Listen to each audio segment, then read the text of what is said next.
mapa estrutural da nossa sociedade for, na verdade, uma grande ilusão. Pensem nisso por um segundo. É um pensamento meio assustador, para falar a verdade. Pois é, porque, no papel, a Constituição garante que o Estado e a Igreja vivem em edifícios perfeitamente separados, né? As regras parecem cristalinas. Sim, uma separação total, ao menos na teoria. Exato.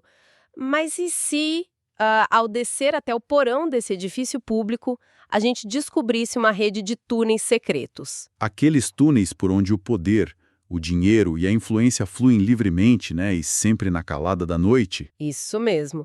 E essa é a nossa missão hoje nesse nosso mergulho profundo. A gente vai desempacotar uma evolução muito fascinante. E é uma mudança de paradigma real. Estamos analisando como o ateísmo está saindo daquele campo da filosofia pura, sabe? Abandonando as prateleiras empoeiradas das bibliotecas. Exatamente. E se transformando numa ferramenta de combate político direto. Algo tangível e, acima de tudo, altamente organizado. E o nosso ponto de partida para essa análise é um material denso. A postagem Ateísmo Reformado, o despertar político contra a laicidade de fachada. Que se baseia muito nas ideias bem explosivas do autor francês Gilles Hagnaud. Ele é o criador do livro Génération Hertz, que foca no ateísmo reformado. E para mapear essa transição de uma postura só filosófica para o embate prático, a gente cruzou artigos analíticos com uma fonte central riquíssima. Sim, a transcrição de uma entrevista muito reveladora que o próprio Hagnaud deu para o canal do YouTube Ativistas Ateus do Brasil. E o que torna isso tão valioso é ver como uma tese que nasceu lá no cenário francês encontra ecos quase imediatos em outras democracias, né? Com certeza. E vale fazer um parêntese aqui sobre como essa ponte foi construída. Lendo a transcrição, fica claro o esforço monumental do Marcos Cavalcante. Nossa, sim, eu fiquei impressionada com a condução dele. Pois é. O próprio Marx reconhece abertamente ali durante o diálogo a dificuldade dele com o idioma francês. Mas o cara não recuou. Não mesmo. Ele entendeu que fazer essa conexão era uma iniciativa imperativa. O mais importante ali era falar, era fazer as perguntas difíceis. É aquela atitude de divulgação científica e filosófica raiz, sabe? Que não fica esperando o cenário perfeito de estúdio para fazer a ideia circular. Exato. E isso definitivamente merece todo o nosso reconhecimento. E dá para notar o impacto dessa iniciativa não só no conteúdo, mas na audiência que parou para ouvir. Nossa, os bastidores mostraram uma galera que não era nada passiva. Havia mentes muito engajadas dissecando os conceitos ao vivo no chat. Tipo o pesquisador Jorge Guerra Pires, né? Ele mesmo. Para quem não conhece, estamos falando de um PhD com uma trajetória incrivelmente rigorosa. Um especialista em bioinformática. Isso. Com passagens por instituições de muito peso, tipo a USP, a Fiocruz e até universidades na Europa, na Itália e na Polônia. E aí a gente se pergunta, por que alguém com esse perfil tão focado em ciência exata e biológica estaria tão imerso num debate sobre laicidade? É porque, de uns anos para cá, intelectuais como ele têm pegado essa modelagem de raciocínio lógico e aplicado na análise da sociedade. Ah, entendi. Aquela coisa de unir ciência, crítica social e filosofia. Exatamente. Obras como a série Ciência para Não Cientistas mostram bem isso. Quando mentes treinadas para ler códigos genéticos começam a procurar falhas estruturais na democracia, é sinal de que o debate é central. Não é mais um nicho, né? É uma preocupação real com o pensamento livre. Então, vamos entrar de cabeça no diagnóstico do Hagnaud, porque ele é brutal. O cenário que ele pinta funciona como um estopim para esse novo movimento político. E isso traz a gente de volta para aquela metáfora dos túneis secretos. O autor chama esse fenômeno de laicidade de fachada ou laicidade de papel. E o abismo entre a teoria e a prática que ele documenta é, sinceramente, estarrecedor. Pensa na França. O país que se orgulha de ser a vitrine mundial da laicidade. Pois é, a pátria que decapitou privilégios.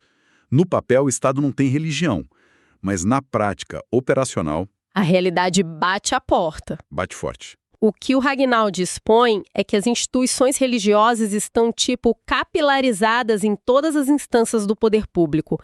E não é para salvar a alma de ninguém, não. É um objetivo muito terreno, né?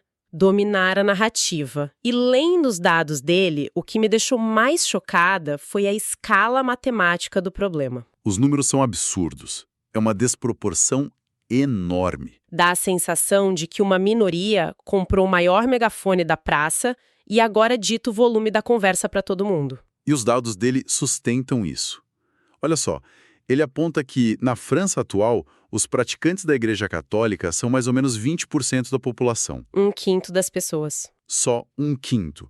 Só que 90% da mídia do país pertence a conglomerados controlados por bilionários com alinhamento e agenda católica. 90% é um monopólio prático do debate público. E a consequência disso não fica presa na página de opinião do jornal. Não mesmo? Essa alavancagem se traduz num lobby político agressivo, todo santo dia. Ele detalha bem como esses grupos bloqueiam legislações de direitos individuais, né? Como a oposição à lei do fim da vida ou eutanásia. Sim, e os ataques constantes ao direito ao aborto, as barreiras ao casamento homoafetivo. E o cerne da crítica dele é o mecanismo usado para justificar isso. Porque eles não usam argumentos de saúde pública ou ciência, certo? Exato.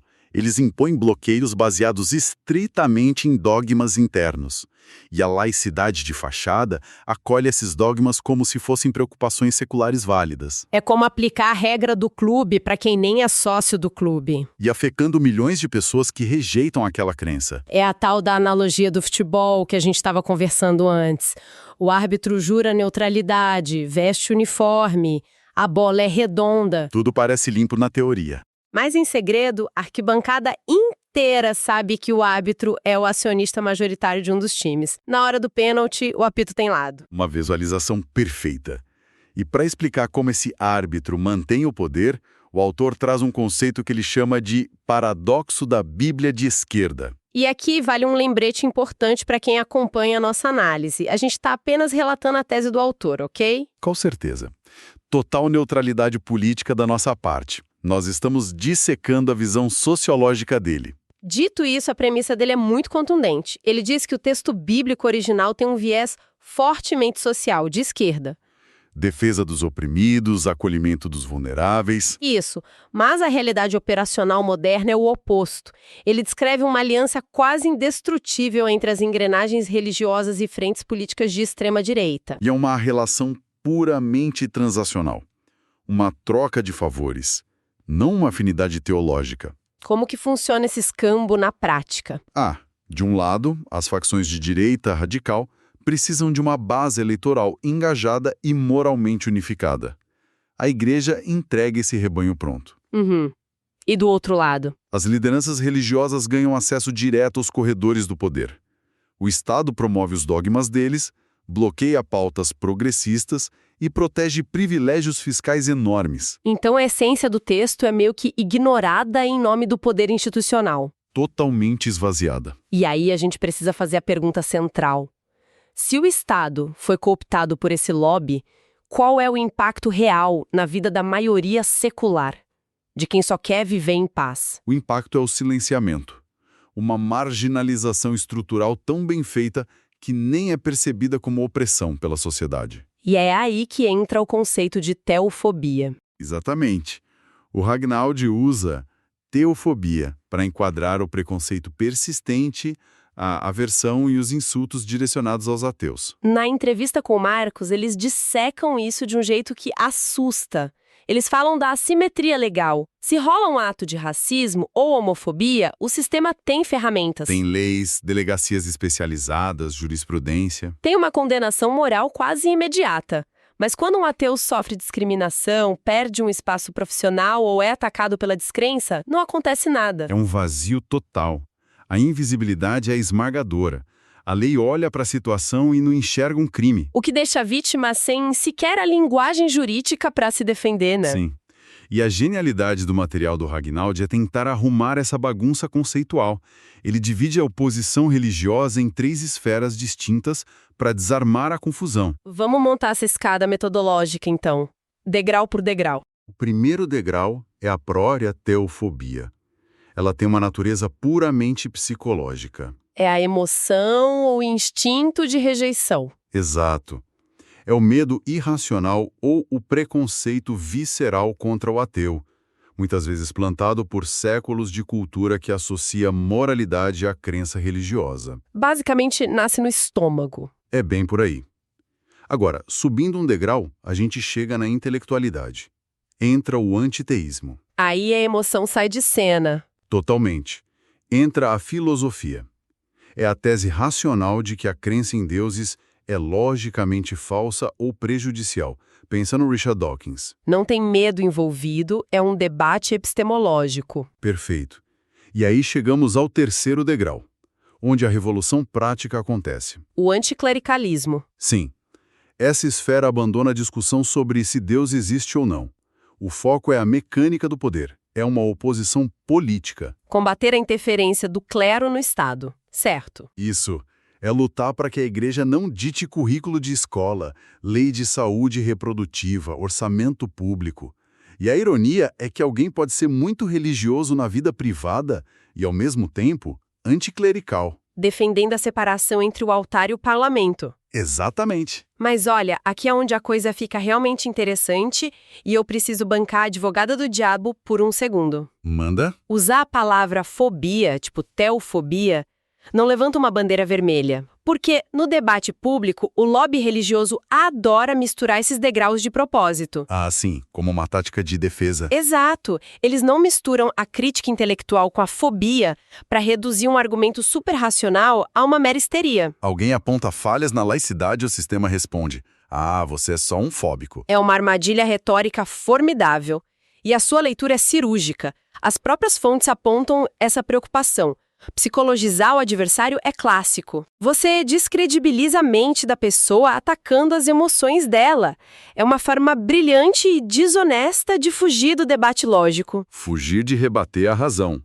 Mas o problema prático na França, segundo Ragnaud, é que criticar a instituição se tornou um risco social imenso, justamente pelo peso daquele lobby católico. Dos donos dos 90% da mídia. Sim, se declarar anticlerical publicamente gera retaliação. O cidadão teme pela carreira, sofre intimidação velada na comunidade. Nossa, então a gente tem uma tempestade perfeita aqui. A laicidade está corrompida, o sistema jurídico é cego para essa discriminação e a sociedade pune quem aponta o dedo para o problema. É um diagnóstico terrível. E é por isso que o Ragnaud não escreve só um muro de lamentações. Ele propõe um remédio drástico. O conceito que dá nome a todo esse movimento. E aqui a gente abandona a filosofia de poltrona de vez. Sim, vamos para o campo de batalha jurídico com o ateísmo reformado. E para entender ele, é bom entender o que ele não é. Diferente daquele ateísmo histórico do Sartre ou Michel Onfray agora. Exato. Aquilo era ontologia. Era tentar provar que Deus não existe através de livros, ensaios e debates acadêmicos. Já o teísmo reformado não tem a menor paciência para metafísica, né? O Ragnaud chama isso de manual de instruções mesmo. É pragmatismo puro. A ideia é: parem de focar na inexistência de Deus e comecem a focar na existência de um bom advogado de defesa. Eu achei essa virada sensacional e a materialização disso é a criação da Generación AT. Como que eles operam na prática? Eles operam como uma máquina política secular. A estrutura parece muito com uma confederação sindical rigorosa. Mas ele deixa claro que não é uma seita, né? Ele é muito enfático nisso. Não é maçonaria ateísta. Não é religião reversa. É uma organização democrática com estatuto, representantes eleitos e mandatos fixos.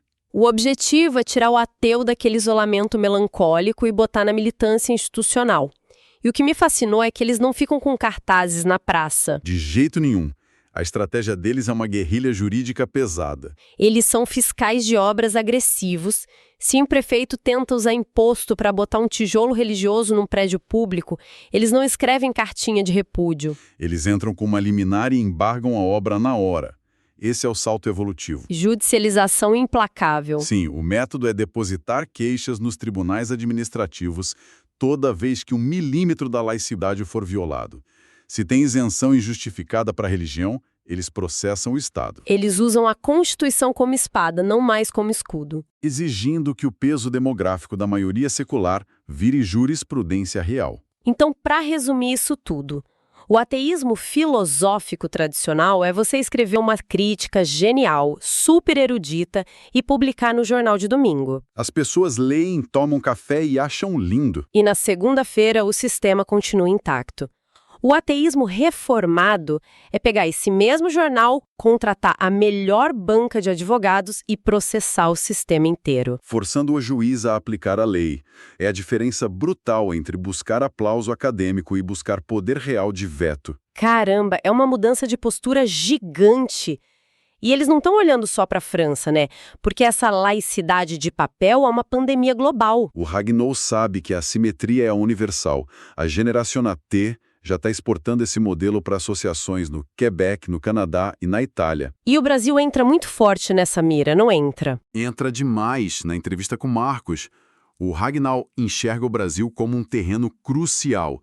Ele vê o reflexo do catolicismo francês no poder da chamada bancada evangélica aqui. Grupos diferentes, mas a engenharia de poder é idêntica.